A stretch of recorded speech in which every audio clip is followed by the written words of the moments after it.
high value attack that these archers can throw, and they can throw a lot. They can throw skirmishes, they can throw moment to shift, they can even throw divide and conquer if they are outside of Yennenga's zone, so their offensive power must not be underestimated.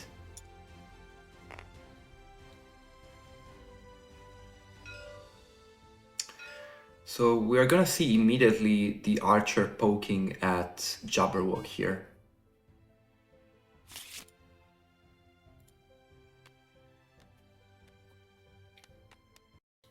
Okay, it's a divide and conquer, which is gonna inflict 3 damage. And a regroup.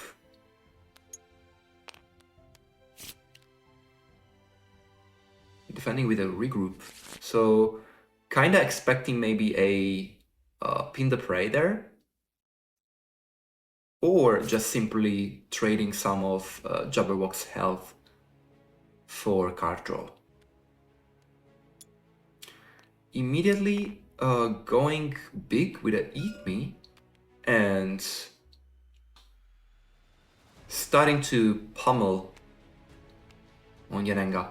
And this is a point black, so Alice immediately loses 2 health, but it's a 5 value attack, so also 3 damage to Yennenga, which is gonna distribute 1 onto the archer.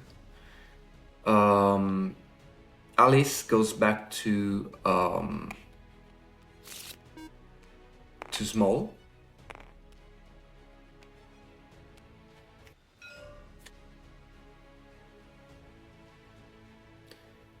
So now the question here is, as Yennenga, do you keep ignoring Alice and you continue with your strategy of targeting Jabberwock? We didn't see any Jabberwock card yet, so if Jabberwock is lost early, could be a problem for Alice, because it's some valuable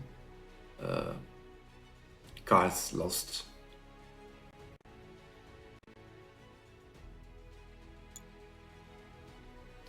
Yeah, it seems that the archer is going towards Jabberwock.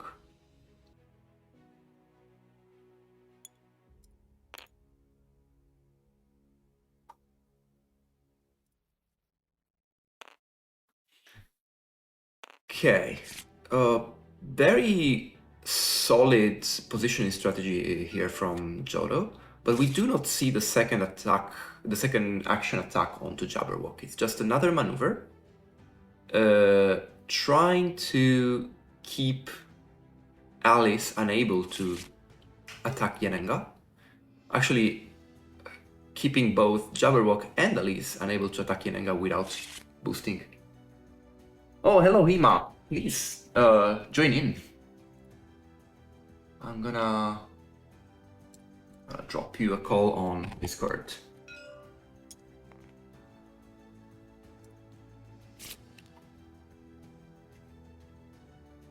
Hello and welcome. Hello, hello. So how appropriate, we got a Alice game with the Alice expert. Yeah, welcome nice. on board. So how do you see this start of the game? How would you assess the game plan is for both sides? Yeah, it's a matchup that I played quite a lot.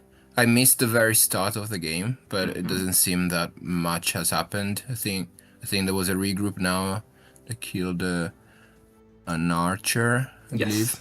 Yes.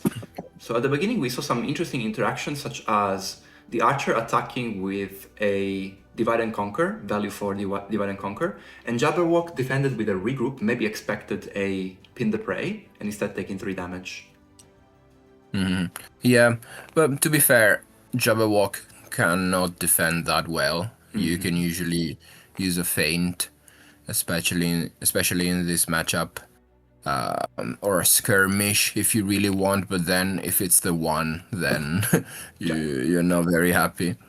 So yeah, because you don't want to use like a Mangson for a shift. So regroup is quite common, I think, as a defense, even if maybe you thought it was something else. But and we do see a very good nice feint from Jabberwock here. By the way, I'm gonna send you the room data. Because you're probably gonna see stuff with certain delay. Oh, a skirmish goes into a feint now, okay. Yeah, that wasn't good. Although attacking with a skirmish is a bit risky for Yennenga. But of course, like short term, this was a very good interaction for Yennenga, but maybe not having the skirmish later on could cause problems. Indeed. Yeah. You really need some good value blocks against Ali's outrageous attack output. Yeah. Alice is small now, though. Yeah. Alice started the game as small, we remind, and she used a Eat Me to go back to big, and then attacked with a, let me see how it's called, Mada has a Hatter to Was go back that to first turn? Who was going first? Yennenga was going first. This was Alice's map choice. Wait, defending with a shift. Ooh, that's usually a bad sign that your hand is not in the healthiest state possible. Yeah. Do we see the... Yeah, we see the Jabberwock say goodbye before even using one of his cards.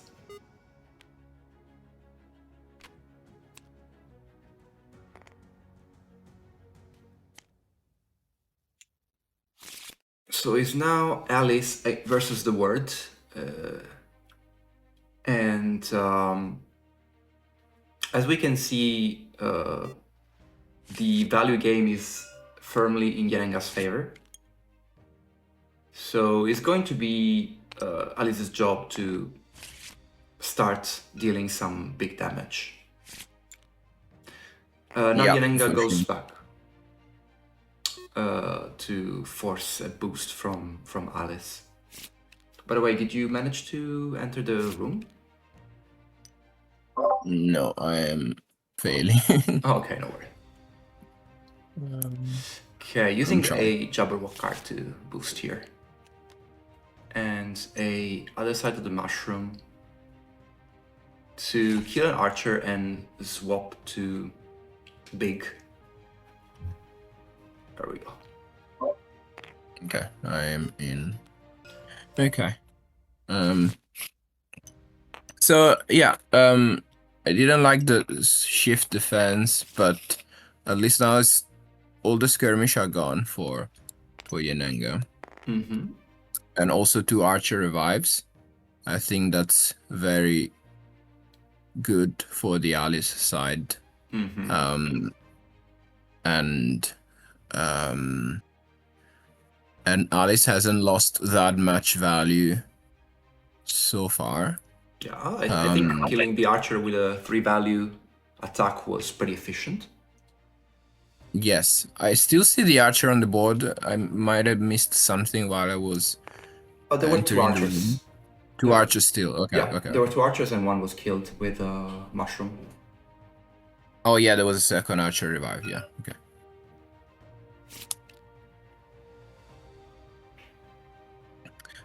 Okay, back to your original question.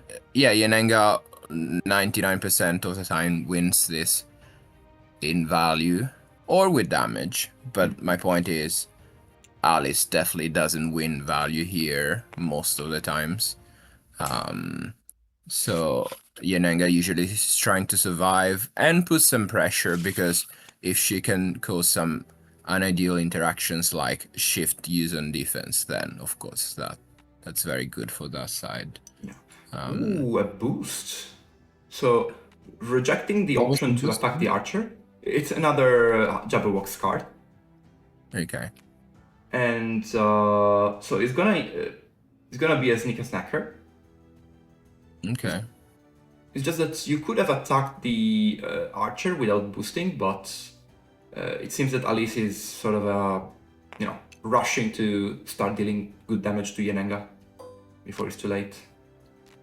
I would have liked the sneaker snack to go into the archer, to be fair. Yeah. Because the reason really a big difference here. But yeah, and now that you boosted, you also have to discard yet another card to negate the shield formation. So it's a 3-card expense.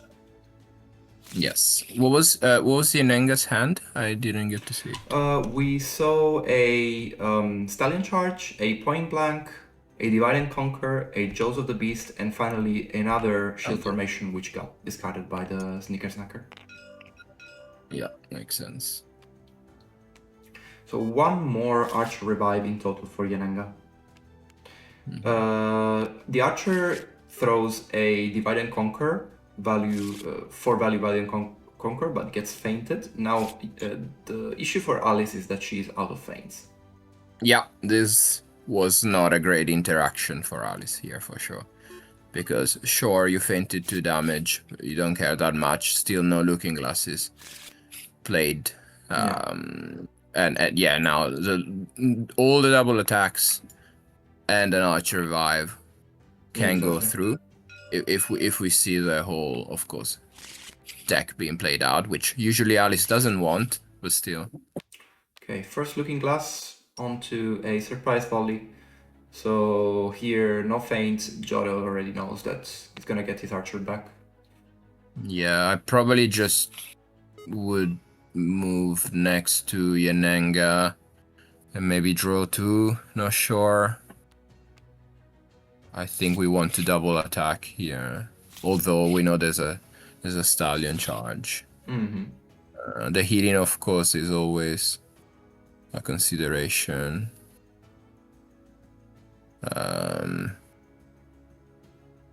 Although you could attack the archers, I suppose. Maybe you don't need to move next to Yennenga. Of course, I don't know Alice's hand. The good news is that you know these are the last archers. Yes. Yeah, that is very good. Yeah, you could actually just heal, stay in play, maybe in place, and maybe attack archers with regroups. Although you only have one regroup. Okay, going next to Yennenga, that also makes sense. Although only 3 cards in hand. Are we gonna see Yennenga run away with the Stallion Charge, or...? Probably no offensive feint is available, so... Oh, interesting, a Jaws. So it's a 4-value Jaws, but it's a 6-value maximum foe. 7, 7, okay. That was a very good interaction for Alice, I think. I don't know why Jaws was played here when it's just a 4-value. And also now Alice can just attack again. I guess Alice is low in... I mean, to be fair. Okay, we just see a maneuver. Maybe going out of the point blank range, knowing that it's in Yennenga's hand, but still. I think probably Alice didn't have anything good to attack with. That's my... could also be. That's why I would have drawn 2 cards, maybe. I'm not sure. Okay, I'm late versus the first Rain of Arrows. Ooh, that's pretty good for Alice, I think. You could play another size change to go back to big and get closer. If you have it, of course. Only 2 cards in hand, so, you know, maybe you don't have it. But moving 5, yeah, you can just move adjacent. So switching to small, defending the second exactly, yeah. part of the double attack fully with I'm late, and then going back to big. That's pretty efficient use of your size change. And now we do see another Jaws of the Beast being played as a 4-value defense against a Frabjous Day, which is a 6-value attack. So damage is piling up. Yennenga has a health pool total of... Right now it's 10. It could be up to 14 if you play the 2 schemes optimally. Yeah, only 1 card in hand for Alice as well. Sorry, 14. I said 14 is 12 actually. Yeah, 12. That's a bit unlikely to happen, but yeah. Ooh. Is he gonna take the 2 attacks? Yes. Yeah. Yeah, that was the risk of going just down to one card Yeah. in hand. That's, of course, is a big swing. Yeah, I respect still the decision because sometimes you wait for the right opportunity, but you also give your opponent the opportunity to draw into defenses. So you kind of launch a desperate attack and hope. In this case, costs Alice 6 health, but at the same time, bringing Yennenga down to 8, it's something valuable. Yeah.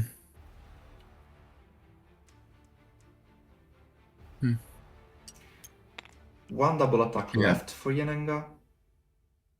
Yennenga doesn't have much damage left, to be fair. So it might not be a problem. The point blanks will hurt, but also if Yennenga is defending with a 2, well, that's a lot of damage. Indeed. Incoming. Are we gonna see a shift from the archer or pin the prey? Pin the prey here will be pretty annoying. Yeah. Ooh, defending with a defensive shift. Yeah. No, I think that's a mistake because I don't see now Alice winning this. I just don't see the damage. Alright, so respawning on the yellow zone and deciding, well, first action was a maneuver and now deciding if he wants to focus on the archer or Yennenga.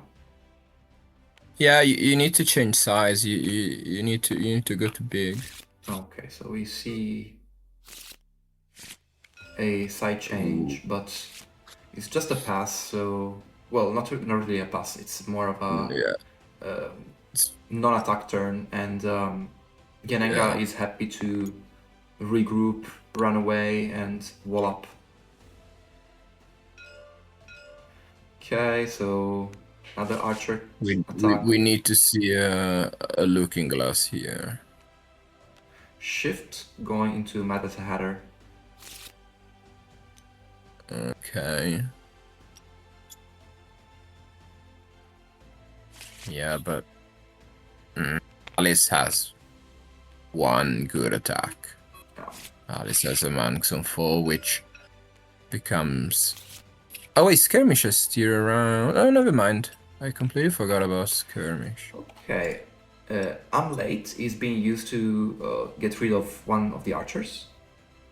And most importantly, puts Alice back to big. Yeah, but... Yeah, okay. I forgot about skirmish, but still only 4 cards in deck for Alice. Yeah. 10 cards in deck for Yennenga. Alice is on a clock.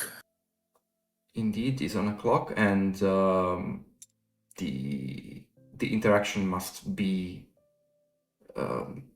really carefully chosen, because at this point, if you don't play your second Looking Glass for healing, the 2 point black that are left in Yennenga's deck are lethal. Yeah, Looking Glass is likely. Wait, what? No, no way, no. It's maximum foe played on defense. That's Yeah, all right, that's game. I mean, this was very likely. I suppose Alice just didn't draw the Looking Glass, and yeah. yeah, the That Looking was very Glass unfortunate. is really. Oh, okay. And we also see a double maneuver, so sort of seems that Alice doesn't have the tools to close up this game. Yeah, no, for sure. Yeah, that was unfortunate. Yeah, I mean, defensive monks on 4 that gets rid of a skirmish as well is basically like a 6 value attack and a like 7 value attack gone. Of course, if you have a Looking Glass there, you throw it 100% of the time, so we have to assume that Looking Glass is unfortunately buried at the bottom of the deck. Yeah, for sure. And yeah, what's even left for Alice? Just Jabberwock card and a skirmish, I suppose, and a scheme. I still don't know. The double maneuver on the following turn, I would have just gone in and attacked with whatever. Skirmish, I guess. If Skirmish and Looking Glass were the bottom two cards, then No. you can do that even. Also, you know your opponent has still a point blank in hand and a Stallion Charge. Yeah, but you do have to go for it. Absolutely, absolutely. Okay, we do see the scheme and Alice going in. So we're gonna probably see a point blank defense here. Or a Stallion Charge, okay. So it's a 6-value skirmish, inflicts 3 damage onto Yennenga. And now the problem is you're out of feints. So Yeah, Yennenga no, I mean, just yeah, ends up this game is drinking. very over. Yeah. Yennenga can just double maneuver even. I mean, or just attack. Yeah. Yennenga can do anything. Yeah, I think, yeah, this game was still close if Alice had the Looking Glass at the right time and could have attacked with 1 extra skirmish and a Manxon for. But because, yeah, I mean, sure. Well, all right. Yeah, the Alice can't attack, so these interactions are not very meaningful. Yeah. But We have a yeah, question. because Sorry, after you. no, I was just saying that this game would have been different because Yennenga was very low on good defenses because there were no skirmish available, no skirmishes, and no jaws available. So 2 skirmishes from Alice and a Manxon for would have dealt like at least like 3 damage each or something. Yeah. And Yennenga is down to 5. So yeah, this I see the question. This matchup is very playable for Alice. I think this matchup is very even, and yeah, many things were unfortunate this game from the Alice side. We're seeing a defensive shift that the 2 of them actually, and you never want to see that, of course. Probably it was just a case of a bad hand, but I don't know what was in hand at that point, but at some point I think it's better to take than to defend with another shift. But maybe,